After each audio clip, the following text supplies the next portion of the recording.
Do we always need to use assessment? I would say yes, but it's more important in certain circumstances than others. So, for example, if you're trying to infer the potential of your employees, so incumbents, right, and you already know them pretty well, and you have a lot of performance data on them, and the job that you are considering for them for is very similar, then I can see why the assessment, will add marginal value.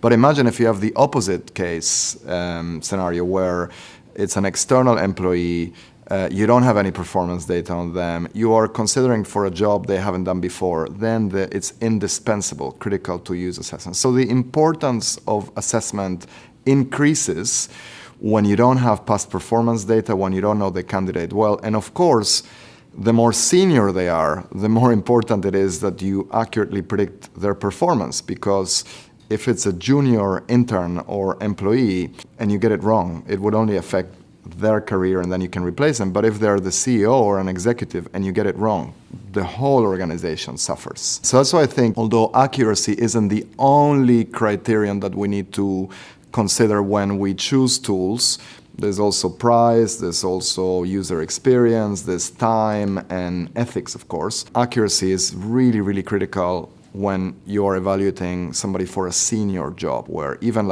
to increase accuracy by 1% has huge ROI, whereas at the bottom, it doesn't. So one of the things, we've talked about assessment and how it can help predict performance better. Should we use assessment alone? Only use assessment? No. I mean, if you're going to use one thing only, it's probably the most important one, but you should still never use it alone, because it doesn't tell you anything about somebody's qualification, hard skills.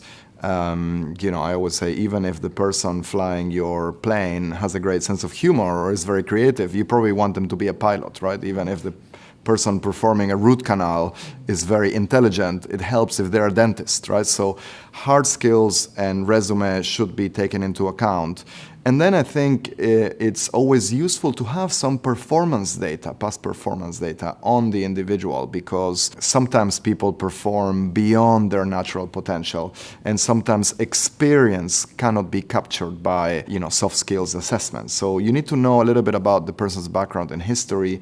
That will make the assessment much more predictive. So if you think about it more systematically, you can look at assessment being an aid to help improve the predictive nature of selection. Yes, exactly. I would say first select out on hard skills, then use assessment to shortlist, and then use a well-designed interview to make your decision.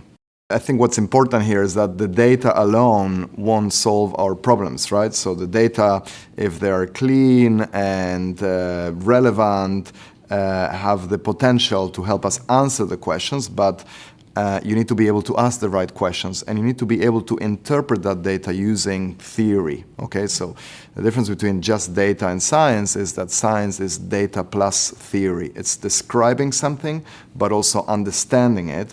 And when you have that combination, it's very powerful, and it's the best way to really predict future performance. So in some ways, we have to have expertise, or else you're driving without a license. Correct.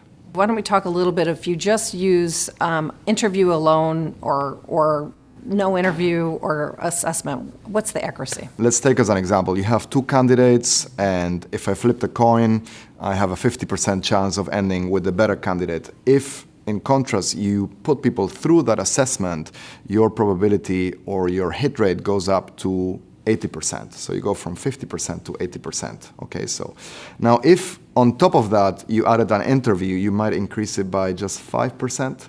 So there is value in that process, but it's marginal compared to what the assessment adds. Whereas if you start with the interview, you go from 50 to maybe 60, 65, and then adding the assessment can take you to 80 or 85.